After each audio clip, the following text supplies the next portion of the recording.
To the launching of the sea route from Dinagat Islands, Cagjanao to Del Carmen, Siargao, or Numancia as Mayor Dondon said a while ago is the old name. Numancia is a municipality in Madrid, Spain, meaning ang pasabot lowland.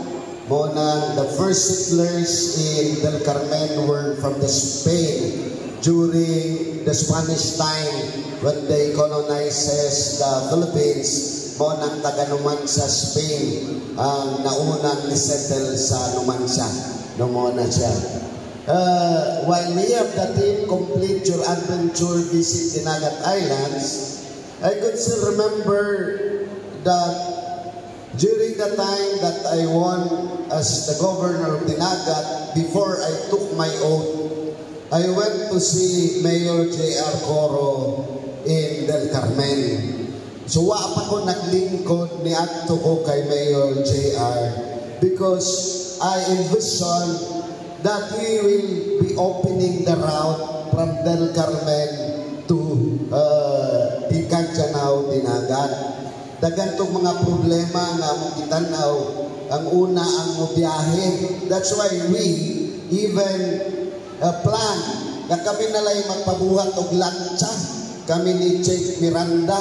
Kanya apilo na mo si Mayor Dondon para kaming upat maoy tablado o dili muklik. Sumotoy among plano, no? Kanya imbita na mo sila Board Ailog de la Cruz, sila Board Buwa, na mo apil, no?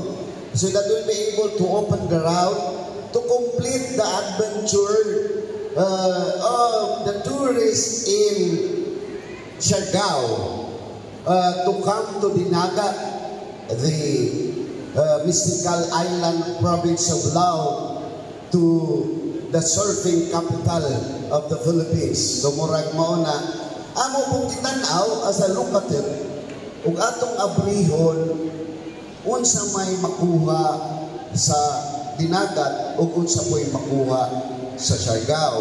Of course, primarily, the mayor is always accommodating. Kay gani si Mayor Coro, ikaupat naman niya nga term karon. Now, he has been mayor for 9 years and this is his 4th term. He is one of the most innovative and futuristic mayor in the country. He is not palakpakan nato. He is not stopping to learn. And we can learn a lot from him in his brand of leadership and in his way of managing and running his municipality. We all know that Mayor Coro dili ni basta-basta. He was, during his high school days, he was one of those top mind of the country. Muna isa sa pinaka-bright na bata finishing his high school in the Philippine Science High School in Quezon City. Ang iyang mga classmate ana si Attorney Carlo Nograles kanang chairman sa Civil Service Commission, and most of his classmates we all know were doctors nga kuyaw sa abroad. He opted to remain in Del Carmen to serve his people. Ingon anak kadako ang iyang pagmahal sa iyang lungsod. Knowing that, that's why your governor went to him, no, to discuss the possibility of opening the routes.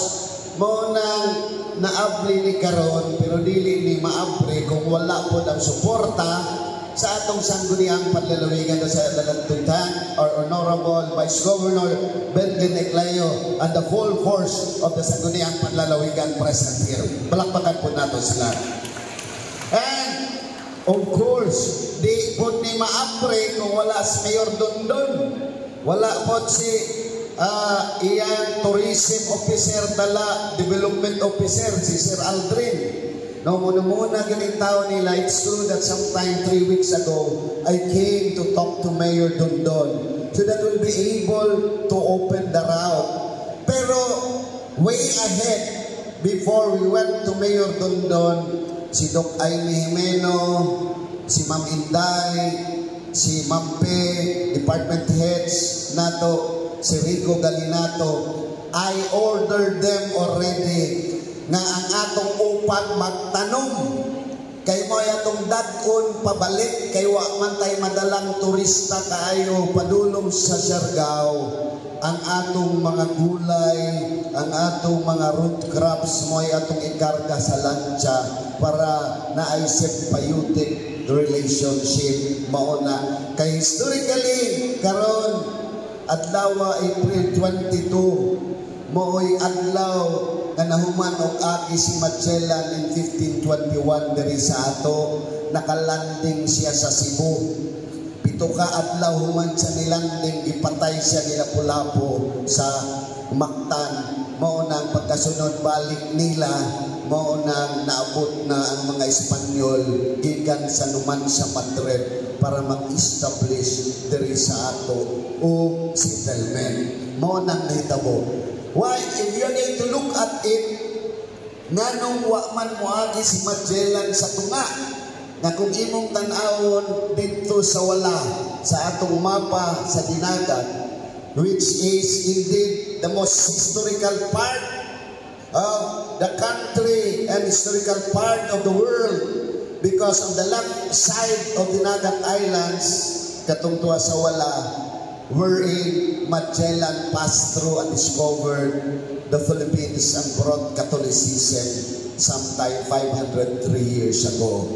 Muna kita, we are going to open one tourism center, the Galleon of Magellan, the Victoria, that the first galleon that circumnavigated the world will be built in the province of Dinagat Islands dito sa ato sa Kapitolyo para motuyok ang mga turista dito. In 1945, dito gyapon sa walang bahin, the fiercest battle in naval history happened to be in Surigao Strait and Leyte Gulf, and that is part of Dinagat Islands now because we had been separated sometime 17 years ago as an independent province. Mao nang atong gitukod si Yamashiro nga barko nga pinakaisog sa hapon nga naa na diha, and I am inviting all the guests to go to Yamashiro. Mao man ang ato ang oras karon nga tuan.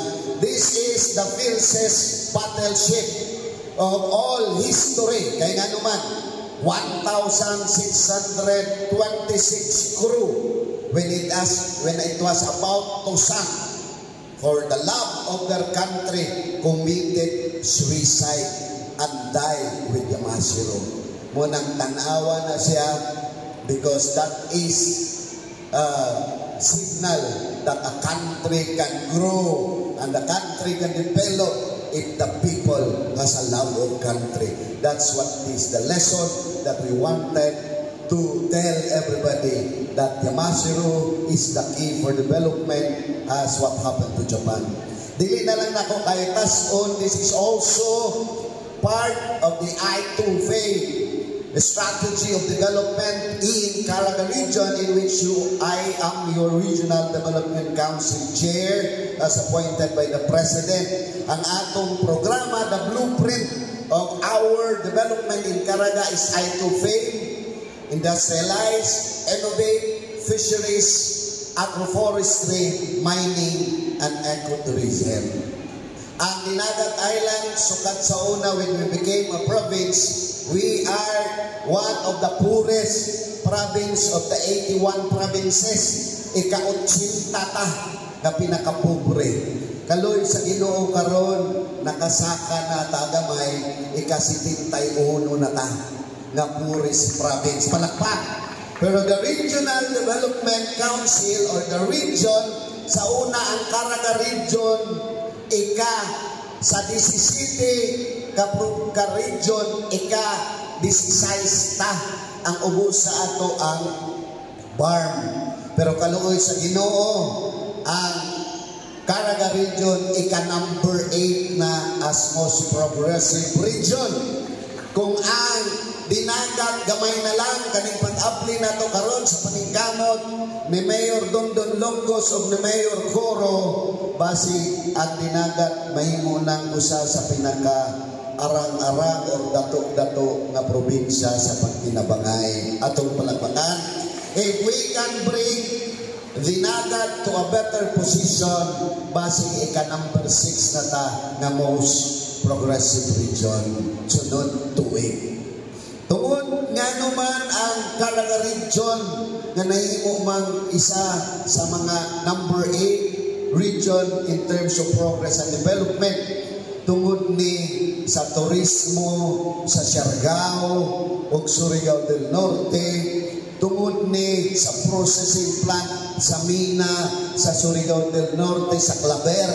Monan kita sa dinagat atong giingnan si Ramon ang makutang tag processing plant para maparehas tag Claver. Unya atong gikopya ang ilang Mayor Coro sa Siargao para mahimo putag Siargao gamay mao nang complete your adventure.